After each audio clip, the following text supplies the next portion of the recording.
Hey guys, Mark from GameSpot here, and I'm here today to talk to you about the wonders of PC gaming, or rather how you can cast off the shackles of the closed proprietary systems of the PlayStation 4 and Xbox One and give yourself access to a bigger, cheaper and more eclectic library of games. Now I know what you're thinking. Yeah, sure Mark, PC gaming is great and all, but consoles are way cheaper than a decent gaming PC, STFU dude. Well, that's what we're here today to put to the test. Is it possible to build a gaming PC for the same price as an Xbox One, which costs around $550 when you include US sales tax? And if so, will it run games as well? Or, given that the Xbox One can't even muster a full 1080p 60 for the likes of Titanfall, maybe even run them better? I'm going to be taking on the Xbox One and PS4 with an AMD-based PC, while my esteemed colleague Peter Brown will be doing the same thing with Intel and Nvidia parts to help you see which will give you the most bang for your buck. Check out the full article on GameSpot to see how his machine turned out, but for now, let's get this show on the road and see what parts I've chosen to go into this potentially console-beating AMD-based PC. One of the main disadvantages of building your own budget PC versus buying a pre-built one is the cost of a Windows license.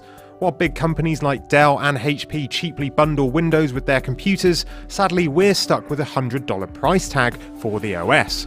Sure, you could go SteamOS for free, but there just aren't enough games on it right now, which makes the latest and most supported version of Windows, Windows 8.1, the way to go. I got a sweet deal for a legit copy of Windows for $70 via eBay, but use caution with the auction site. There are some dodgy dealers out there. If you're going to build a budget PC, then AMD CPUs are the logical choice, particularly when it comes down to sheer value for money. At first I thought it wise to go for one of AMD's A-series APUs, which combines a CPU and GPU onto a single chip, but they're pricey, and performance isn't as good as when using a dedicated GPU. Instead, I went for AMD's FX6300 Vishra CPU. Based on the pile driver architecture, it still can't quite keep up with the best i5s and i7s of the world, but it's close, and it'll smoke the costlier dual-core i3s thanks to its decent clock speed and 6 cores. For the GPU, I went with AMD's older but still excellent and brilliantly overclockable Radeon HD 7850. In fact, the recently released R7265 is just a rebranded version of the card with a slight clock speed bump. And with retailers clearing out stock to make way for the 265, you can pick up a 7850 for just over $100 from retailers like Newegg. I overclocked this one to 1050 MHz and memory to 1450 MHz with little effort, putting the GPU squarely in 7870 territory. With the two most important components selected, the rest was easy to pick out based on the amount of cash I had left. For the motherboard, I went with Asus's catchily named M5A78L-M/USB 3 AM3+, which is based on the 760G chipset in a micro ATX form factor. It lacks niceties such as PCI Express 3.0 and SATA 6, but it does feature USB 3 as well as Asus's famed motherboard reliability, making it great value at around $50. Power comes courtesy of an 80+ rated EVGA 500W PSU at $45. Some might consider that overkill, but it gives us headroom for future upgrades and overclocking, and you never skimp on the PSU unless you like the thought of potentially frying your shiny new components. Storage is handled by a 500GB Seagate drive at around $50, which is a fast 7200 RPM model, and that should give us a relatively good amount of storage for games. RAM comes in the form of a stick of Kingston's HyperX XMP Blue Series running at 1600 MHz. Budget constraints mean I could only stretch to 4GB at around $40, but if you've got a few extra bucks to plow into your PC, here's where I suggest you spend it and pick up 8GB. To house the components, I went with Fractal's Core 100 case. It's a case I've used before on budget PC builds, and at less than $40 it's one of the cheapest micro ATX cases out there, or at least one of the cheapest that doesn't look completely terrible and isn't a total pain to work inside. Plus, it's got some nice airflow features with a 120mm fan in the front, space for a 92mm in the back, a removable side-mounted hard disk tray, and the option to add another 120mm fan to the side of the case. The total cost? Just a smidge over the target at $566.16. Was that extra $16 worth it? Well, let's put this sucker together and find out.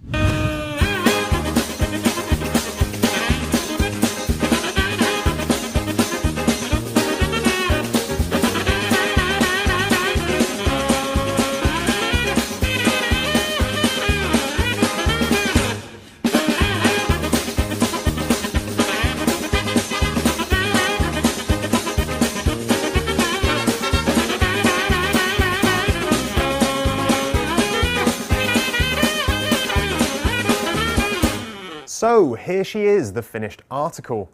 Now, there's not a lot of cable management options in the Core 1000, but cheap doesn't have to mean untidy.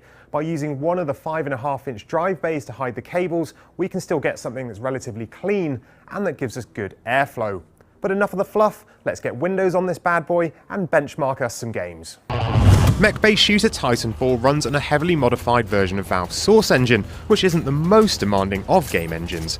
Despite that, the Xbox One famously only runs the game at 792p, whereas the AMD rig has no trouble running it at its highest settings at 1080p and with 2x multi-sampling anti-aliasing on at a locked 60 frames per second. Battlefield 4 is a much more graphically demanding shooter. On PS4 it runs at 1600 by 900, whereas the Xbox One runs it at 720p.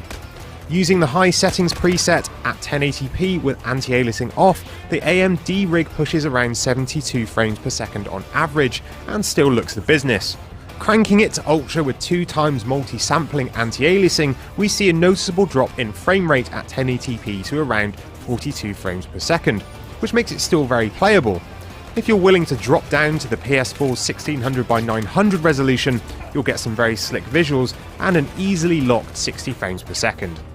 Assassin's Creed 4 is another demanding title, one that the Xbox One only pushes at 900p, while the PS4 manages a full and deliciously sweet 1080p. Both run at only 30 frames per second though.